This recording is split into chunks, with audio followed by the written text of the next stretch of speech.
Hey fans, it's me Aaron for a comic show. We survived New Year's Eve. Thanks everyone for coming out and supporting our big Future Is Now party. We got Marvel to reverse and decide that, oh yeah, you can sell these books that we've already sold to you this week, and whatever. We're sorry we made that mistake and made that bad judgment call. We complained to Diamond. We made this happen. Retailers in general, Brian Hibbs, Bleeding Cool, me. I was not having it. That's ridiculous. Don't make your mistake my problem. Because seriously, I mean, I got enough problems. Plus, I'm trying to party here. It's New Year's Eve. Leave me alone. I'm just going to sell the stuff that comes out of the boxes. And this week, apparently, there was another thing where accidentally some books got sent the second time. And it's like, come on, guys. Once it's a mistake and you're like, oh, we made a mistake. We're going to pass over you 2 weeks in a row. It's like, come on, guys. Seriously?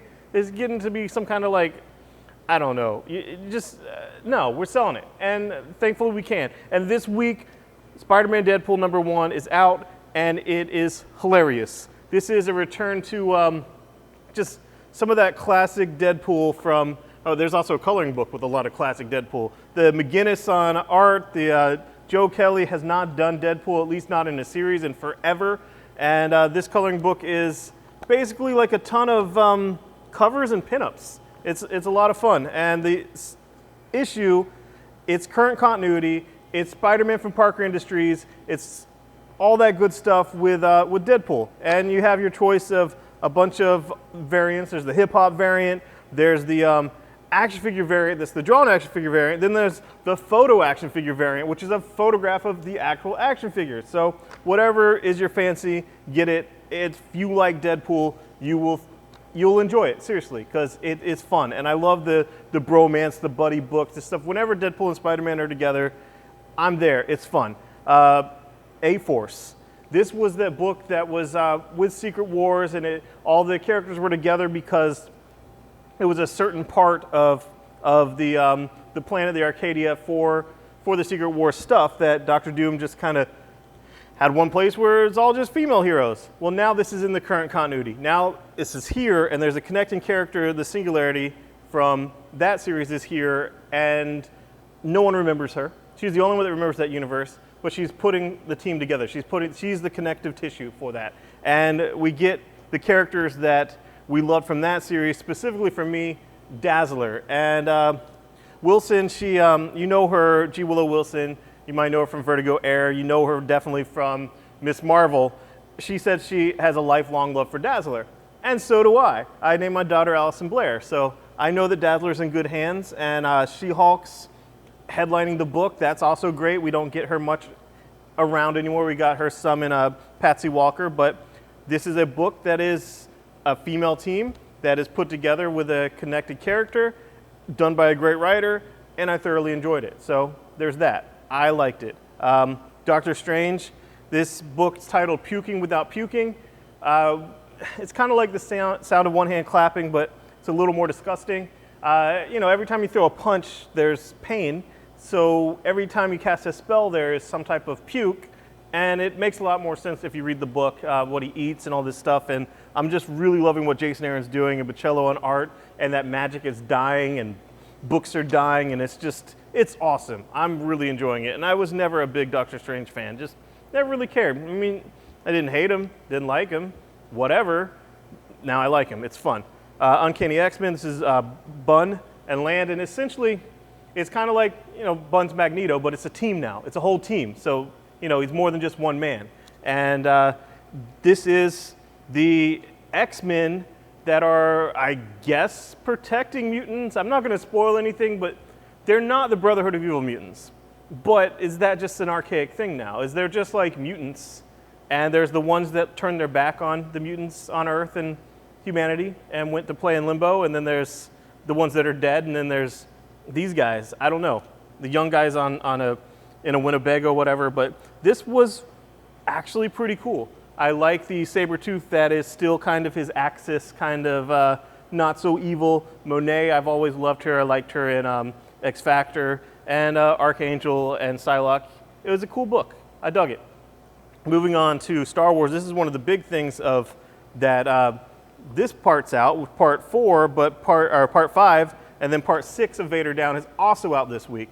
This was supposed to be next week, Vader down 6, Darth Vader 15, but they're both out this week. And Star Wars 14 Part 5 ends with such a ridiculous cliffhanger that it's so awesome that I could just like pick this up and then read it and get the finale. So it was actually quite perfect, and I loved it. It was fun. It was Star Wars in feel. We got a bunch of resolution for a whole bunch of stuff. It cleared the playing field, resolved a whole lot of things.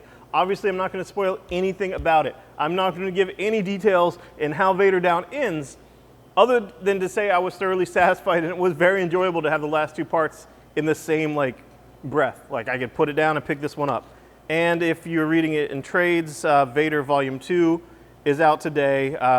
It takes you right up to Vader Down, and Star Wars Volume 2 is out pretty soon. And then Marvel has this free Marvel The Covers Hip Hop, which is a book, a freebie about just all the hip hop covers. Just has the hip hop covers in here, the regular covers, the hip hop covers. I don't know why. It's cool. They took some flack for kind of being culture vultures, as Hip Hop Family Tree Volume Issue 5 said on the cover. But, you know, I mean, Marvel's doing a lot of cool stuff now, and it's kind of cool to have this book to give out to people.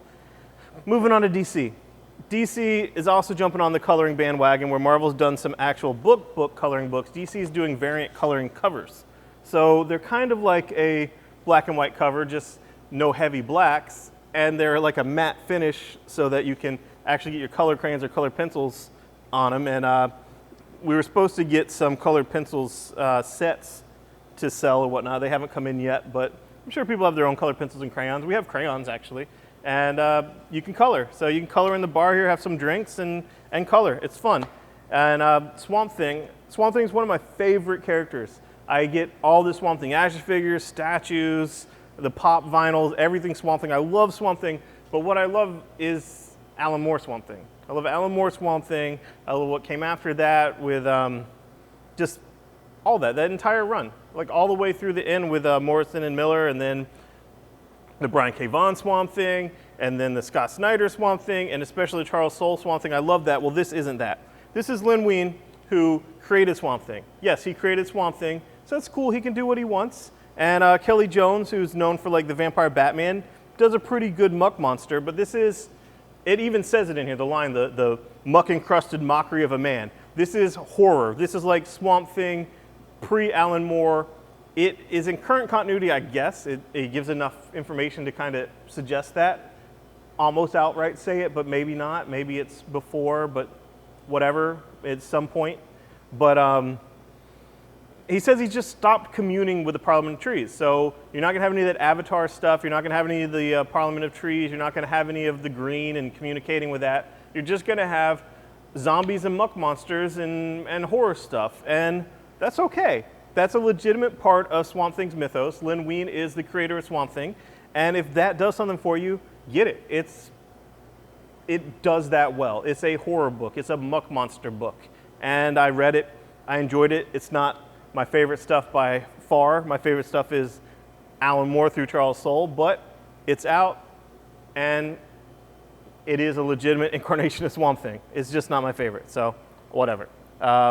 Moving on to Image Paper Girls 4. This book is hilarious. Like, I was actually reading this very issue on the toilet in the comic shop, and the guys doing the pull on the other side of the wall just thought I sounded crazy because I kept chuckling sporadically in the toilet. They didn't know I went in with this comic. They didn't know what I was doing, but yeah, it's laugh out loud on the toilet bowl funny, and I thoroughly enjoy this book. The mystery is getting deeper, the sci-fi is getting heavier, and I just love everything about it. Bitch Planet 6, this is the first issue after Trade 1. It's the secret origin of Mako. There is a warning, a content warning, some people call it a trigger warning, on the first page saying that it deals with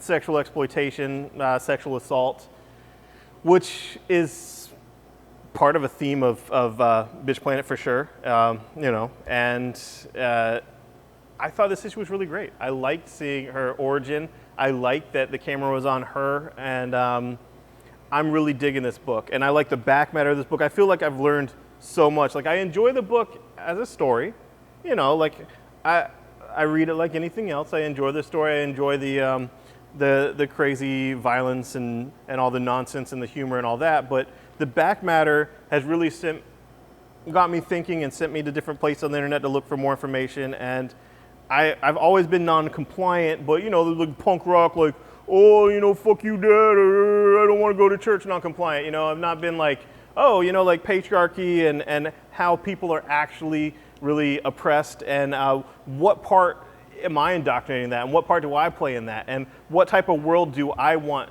to help build or not reinforce the world that we have now. And I'm really enjoying Bitch Planet. It's an awesome book.